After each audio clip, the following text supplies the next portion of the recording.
My friends, welcome to Talk Casual, and today I welcome all our students back to the last part of the School of Interdiction.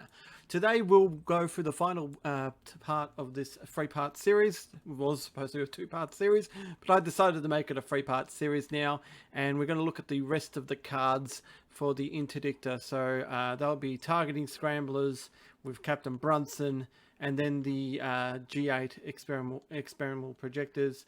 Very minimally looking at this one. I don't have a lot. I don't use it a lot. I used to use it at the start when the Interdictor came out, but I've realized that, as I said before, Grav Shift and Targeting Scramblers is my best favorite, so that's why I'll be talking a lot more about them. And I'll talk about the G7-X Gravwell. Again, an awesome card for 2 points as well. You can use that to your advantage for objectives as well, as you can see here. So let's go through my favorite, one of my second favorite, well, one of the two favorite cards. It is Targeting Scramblers, Targeting Scrambler. So let's go through the actual wording here. So while a friendly ship is at distance 1 to 3, while a friendly ship at distance 1 to 3 is defending at close range during defense spends token step, you may exhaust this card to force the attacker to reroll up to 4 dice of their choice. Right, what does that mean? What is it all talking about there? As I said before, I'll put up a link to Karnak's video on Targeting Scramblers if you want a further detailed from the man himself. But basically to say that I've put an example here. Targeting Scramblers can be used at close range, which this Interdictor is, or it can be used at any ship at range 3 of the Interdictor. So the Star Destroyer, being at range 3, is being attacked at close range, can use Targeting Scramblers. So that's basically it. So to some effect, it is like a Lando roll, but it's a constant Lando roll, and you don't get you don't dispose of the actual card itself. Now, what dice do you roll and don't roll? That's one of the biggest things that people kind of get wrong. I see when they're playing Targeting Scramblers. So let's have a look at the dice themselves. Main obvious ones for all colors. Oh, just had it there. Your doubles for your black and red, and then your blue crit results as well. These are the dangerous dice. These are the highest damage you can yield from these dice. So if you re-roll them, then it's either going to be either the same or less. So you've got really nothing to lose if you re-roll these dice. Where people do get it wrong is when you might see this or a hit itself, a red hit. No, there we go. And see something like this. You won't say it would be an actual roll there, and they decide to roll it there. Yes, that is a red crit there, but it could also be, turned into a double itself. So you have to be wary when you get these type of dice rolls. You want to ask yourself, do you want to re-roll these dice? And to my knowledge, my thought is no, unless if it's dire situation, like you are basically going to die if these 4 hits are going to go through. I'd rather take the damage, as the Interdictor has its engineering value that can repair and recover very well, and it has the 2 contain tokens as well, so it can take crits pretty easily, unless if it's a special crit. Granted, if it is a special crit, you might want to just, if there's only one, you just want to Captain Brunson the So let's just say we did want to re-roll these ones. We'll re-roll them now. Okay, came out good for you in the end. So you got rid of that crit and a hit there as well. So yeah, definitely you have to think. Sometimes it might come out good for you. The next it might come out double, even being more damage. And you just have to take that assessment of damage. Is can you take it, or two, am I willing to take the extra damage if rolled a high amount? This is where Captain Brunson kind of helps out as well, because if you say have a demolisher come into you and rolls it's 4 blacks. Let's just go for a demolisher roll right now. Okay, ordnance experts. Let's say he wants to ordnance experts. These two. There we go. So to that kind of roll, you kind of go, well, do I really want to spend targeting scramblers to reroll these 3 here to see if you might get another hit crit? So if I had Brunson here, I'll just cancel that out and take the 2. But if, let's just say he got the God roll and did all that.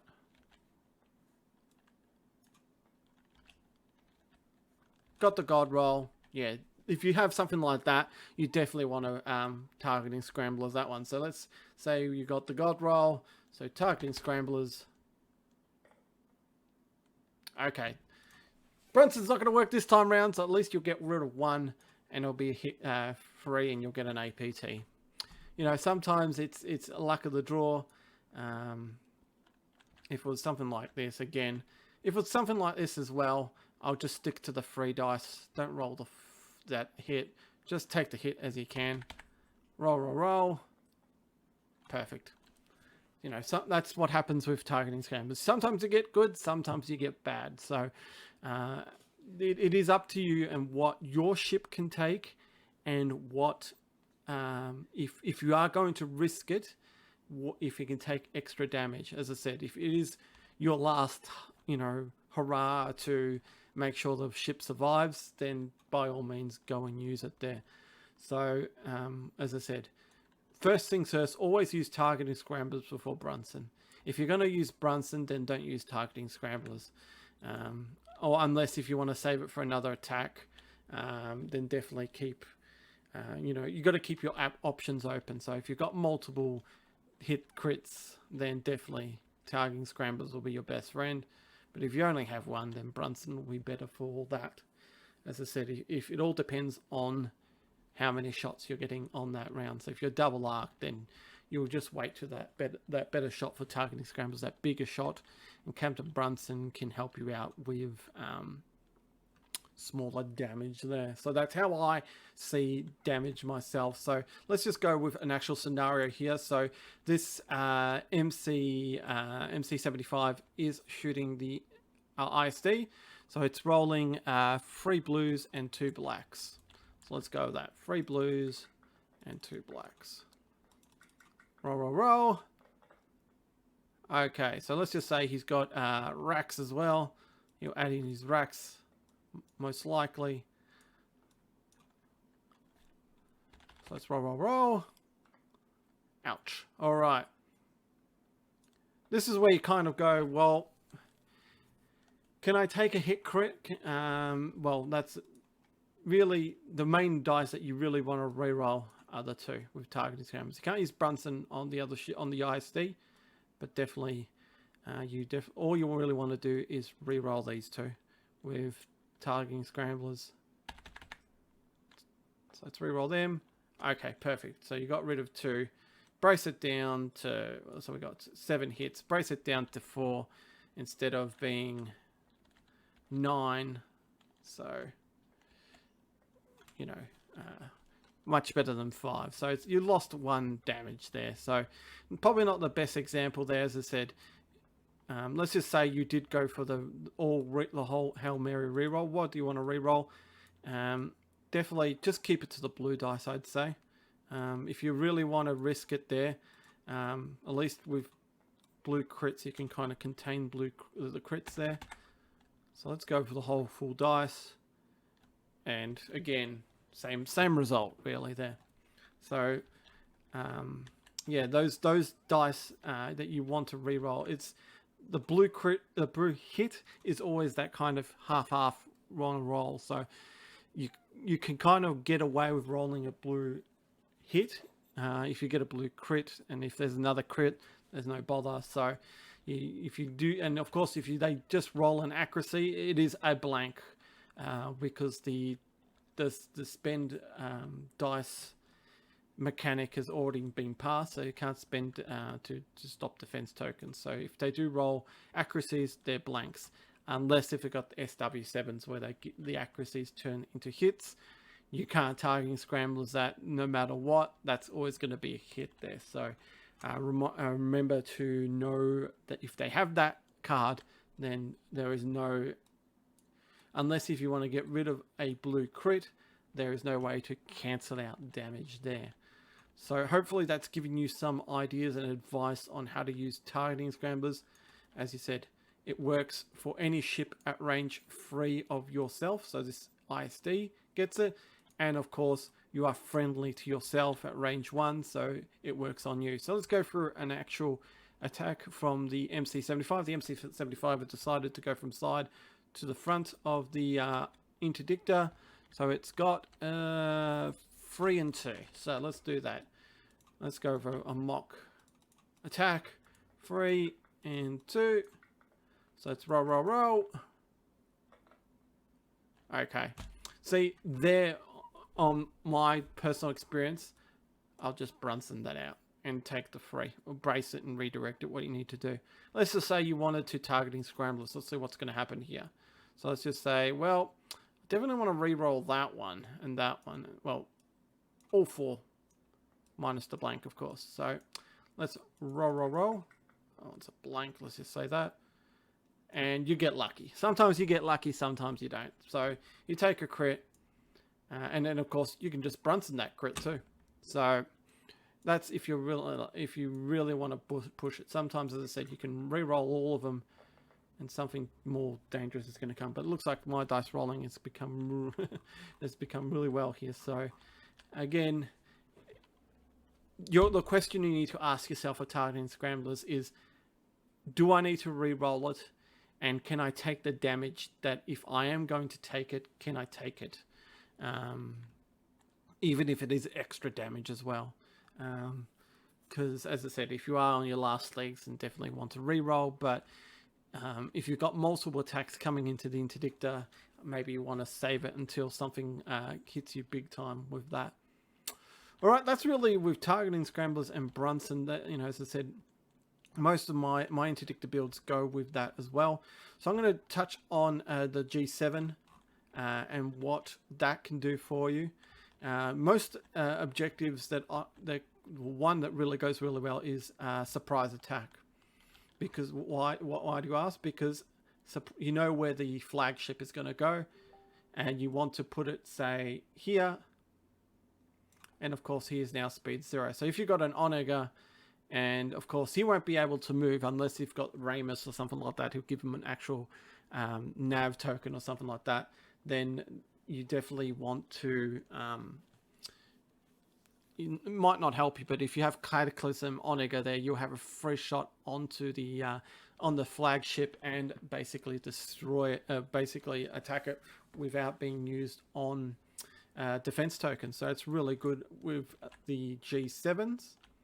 Or any other, and basically any other objective, you know, other station objectives that I talked before in the first episode as well. It give you that area of denial. As I said, you put the station wherever you want to go, and if you say you want to go here,